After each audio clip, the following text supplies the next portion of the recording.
Hello everyone, my name is Tanishka Bhatt and I am a 21-year-old BCom graduate from Gargi College, Delhi University. अब आप लोग सोचेंगे हमें क्यों बता रही है, तो ये जानने के लिए थोड़ा फ्लैशबैक में चलते हैं।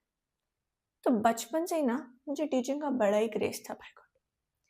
मुझे टीचिंग से तो कूल जॉब किसी की लगती नहीं थी।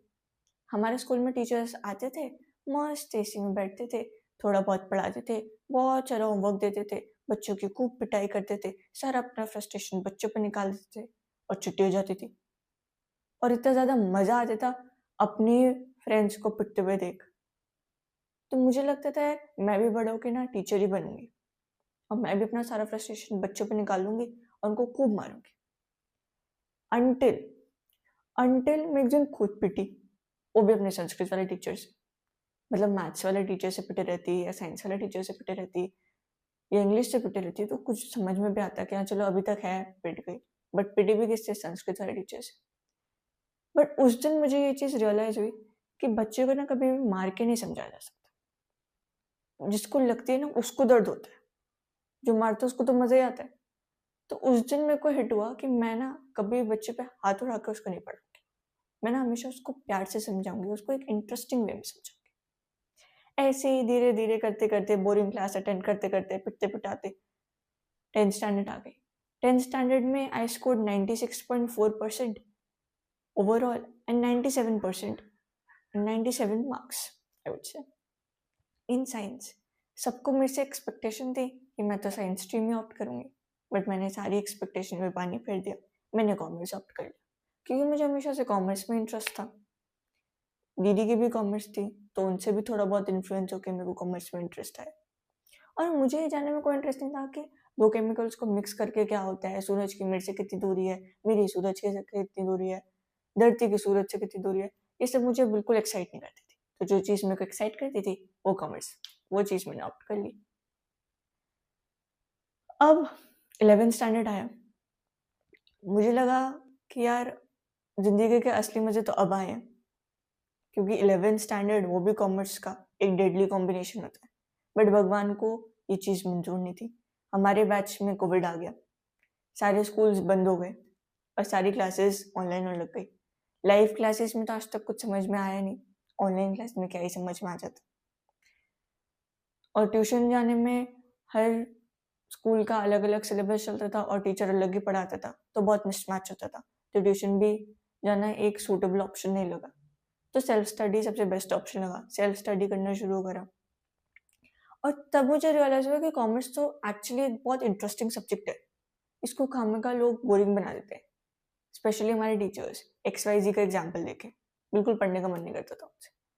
फिर जब सेल्फ स्टडी करी, बहुत सारे एग्जाम्पल्स हिट हुए, बहुत सारे एक रियल इंसिडेंट मुझे हिट हुआ कि हाँ भाई एक्चुअली ऐसा तो होता है। फिर 11th स्टैंडर्ड भी मजे में निकल गया। फिर आया 12th स्टैंडर्ड।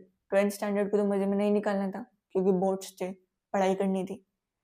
बट भगवान को फिर से हमारी खुशी नहीं मंजूर थी। इतना दुख तो 12th स्टैंडर्ड में ऑलरेडी होता है, थोड़ा सा और दे दिया। हमारे टाइम पे दो टाइप के बोर्ड चलने लगे, मतलब हमें 2 बार बोर्ड्स देने पड़े, एक बार टर्म 1 और एक बार टर्म 2। टर्म 1 में क्या था, पूरा ऑब्जेक्टिव था, और टर्म 2 में पूरा सब्जेक्टिव। टीचर्स को सब्जेक्टिव पढ़ाने की आदत थी, हमें भी पढ़ने की आदत थी, बट ऑब्जेक्टिव दोनों के लिए नया था। फिर खुद सेल्फ स्टडी करनी पड़ी, क्योंकि ऑब्जेक्टिव में ना हमें पूरा थॉरो स्टडी करना पड़ता है, एक एक चीज को अच्छे से समझना पड़ता है, तभी आपको आंसर्स क्लिक होते हैं। सब्जेक्टिव में तो क्या होता है कि आप हेडिंग बता दो, पूरा पैराग्राफ हम खुद लिख देंगे।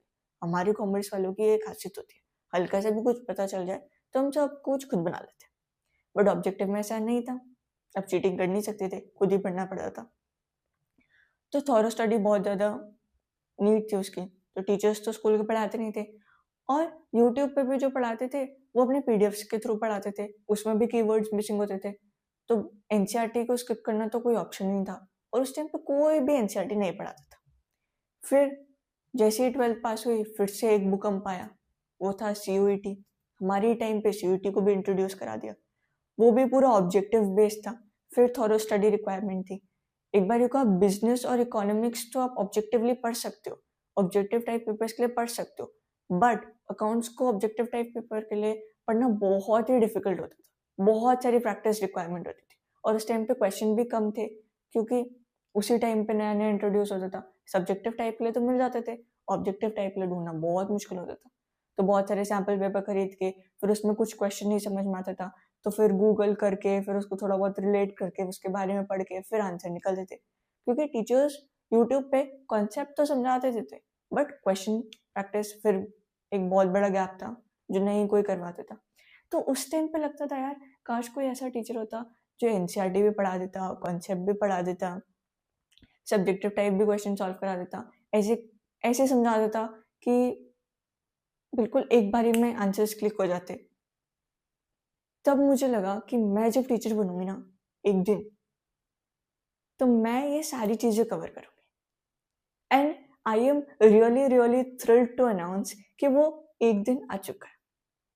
And I am introducing the first batch of my life, the batch which is closest to my heart, the batch of 11th and 12th graders, the batch of 26-27. So if you are in 12th standard, or if you have just completed your 10th standard and willing to opt commerce in 11th standard, please subscribe the channel to be the part of this entire journey, where I'll not just be focusing on concepts. Concepts तो आप पढ़ ही लोगे.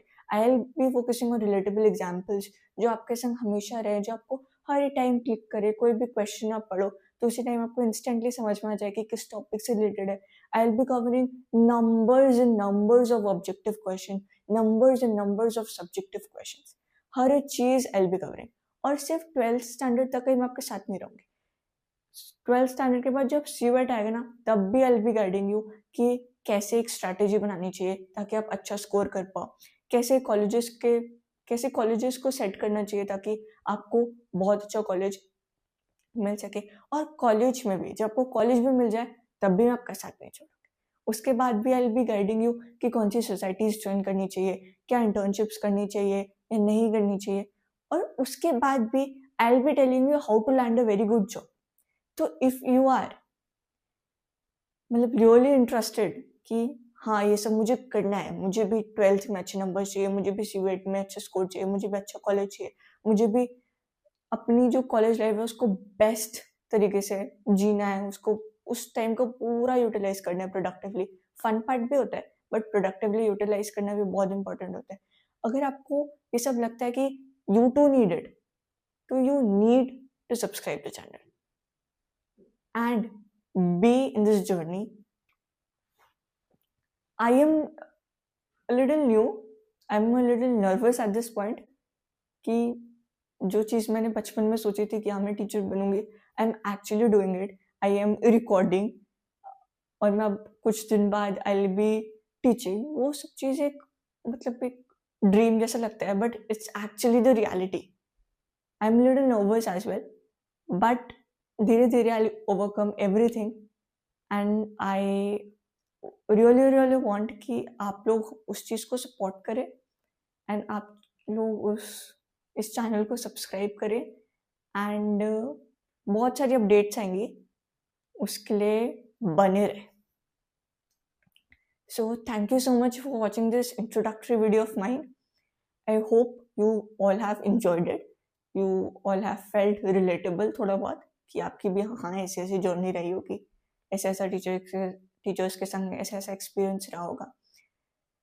तो that's it for this video and just subscribe the channel for more updates because अब मैं हर थोड़े थोड़े दिन में वीडियोस डालते रहूँगी जो आपके लिए बहुत बहुत हेल्पफुल होंगे. और ये वीडियोस आपको बहुत रेयरली यूट्यूब पे मिलेंगे क्योंकि मैंने एक्चुअली ये चीज़ें फेस करी हैं अपने स्टूडेंट वाले जर्नी में. तो मुझे ये पता है कि हाँ ये बच्चा एक्चुअली ये चीज़ें फेस करता है. So I have the solution to that problem because I too have face that problem. So that's it for the video. Thank you so much for watching and do not forget to subscribe to the channel. Bye bye. See you in the next video and I'll keep you updated.